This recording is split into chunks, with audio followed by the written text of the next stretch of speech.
المتقين والصلاة والسلام على أشرف الأنبياء والمرسلين أما بعد فأعوذ بالله من الشيطان الرجيم بسم الله الرحمن الرحيم اللهم صل على سيدنا ومولانا محمد النبي الأمي وعلى آله وصحبه وبارك وسلم۔ اللہ رب العالمین سورہ ابراہیم آیت نمبر 35 کے اندر ارشاد فرما رہا ہے وَإِذْ قَالَ إِبْرَاهِيمُ رَبِّ اجْعَلْ هَذَا الْبَلَدَ آمِنًا وَاجْنُبْنِي وَبَنِيَّ أَن نَّعْبُدَ الْأَصْنَامَ۔ اور یاد کرو جب ابراہیم نے عرض کی اے میرے رب اس شہر کو امن والا بنا دے اور مجھے اور میرے بیٹوں کو بتوں کی عبادت کرنے سے بچا ہی رکھ۔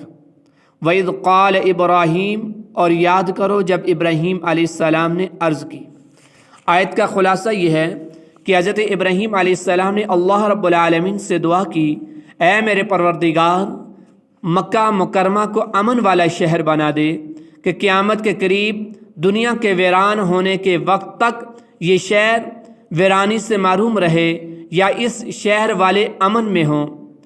حضرت ابراہیم علیہ السلام کی یہ دعا قبول ہوئی اور اللہ رب العالمین نے مکہ مکرمہ کو ویران ہونے سے محفوظ فرمایا اور کوئی بھی اس مقدس شہر کو ویران کرنے پر قادر نہ ہو سکا، اور اس شہر کو اللہ رب العالمین نے حرم بنایا کہ اس میں نہ کسی انسان کا خون بہایا جائے، نہ کسی پر ظلم کیا جائے اور نہ ہی شکار کیا جائے۔ وَجْنُبْنِي وَبَنِيَّ أَن نَّعْبُدَ الْأَصْنَامَ اور مجھے اور میرے بیٹوں کو بتوں کی عبادت کرنے سے بچائے رکھ۔ یاد رہے کہ انبیاء کرام علیہ الصلاۃ والسلام بت پرستی اور تمام گناہوں سے معصوم ہوتے ہیں۔ حضرت ابراہیم علیہ السلام کا یہ دعا کرنا بارگاہ الہی میں عاجزی اور محتاجی کے اظہار کے لیے ہے کہ باوجود یہ کہ تو نے اپنے کرم سے معصوم کیا، لیکن ہم تیرے فضل اور رحمت کی طرف دست احتیاج دراز رکھتے ہیں۔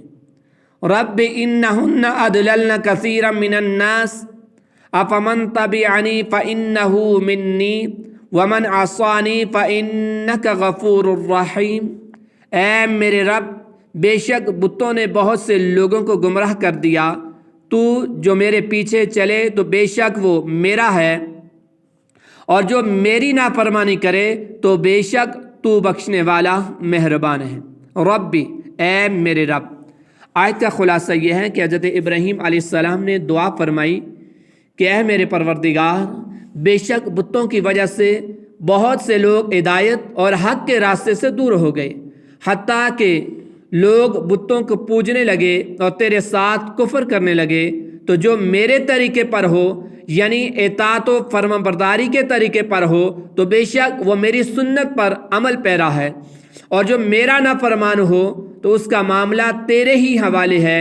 بے شک تو گناہ گاروں کے گناہوں اور ان کی خطاؤں کو اپنے فضل سے بخشنے والا ہے اور اپنے بندوں پر رحم فرمانے والا ہے، اور لوگوں میں سے جس سے چاہے تو معاف فرمانے والا ہے۔ اس آیت سے معلوم ہوا کہ انبیاء کرام علیہ الصلاۃ والسلام اپنی امتوں کے انجام کے بارے میں بہت زیادہ فکر مند ہوا کرتے ہیں۔ سرکار دو عالم صلی اللہ علیہ وسلم کی فکر امت حضرت عبداللہ بن عمر بن عاص رضی اللہ تعالی عنہما فرماتے ہیں کہ تاجدار مآب صلی اللہ علیہ وآلہ وسلم نے قرآن پاک میں سے حضرت ابراہیم علیہ السلام کے اس قول کی تلاوت فرمائی رب انہن اضللن کثیرا من الناس فمن تبعنی فانہ منی۔ اے میرے رب ان بتوں نے بہت سے لوگوں کو گمراہ کر دیا، جو شخص میری پیروی کرے گا وہ میرے راستے پر ہے۔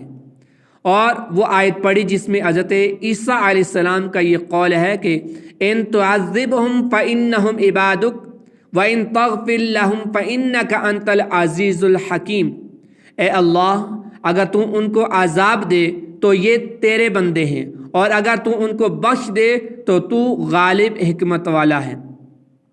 پھر تاجدار مآب صلی اللہ علیہ وآلہ وسلم نے دستے دعا بلند کرتے ہوئے اور روتے ہوئے عرض کرنے لگے اے اللہ میری امت۔ اللہ رب العالمین نے فرمایا اے جبرائیل میرے حبیب کے پاس جاؤ اور ان سے معلوم کرو حالانکہ اللہ تعالیٰ خوب جانتا ہے۔ میرے حبیب کے پاس جاؤ اور معلوم کرو کہ ان پر اس قدر گریہ کیوں طاری ہے۔ نبی مکرم صلی اللہ علیہ وسلم کی خدمت میں حضرت جبرائیل علیہ السلام حاضر ہوئے اور حضور علیہ السلام سے معلوم کر کے اللہ رب العالمین کی بارگاہ میں جواب عرض کر دیا، حالانکہ اللہ تعالیٰ خوب جانتا ہے۔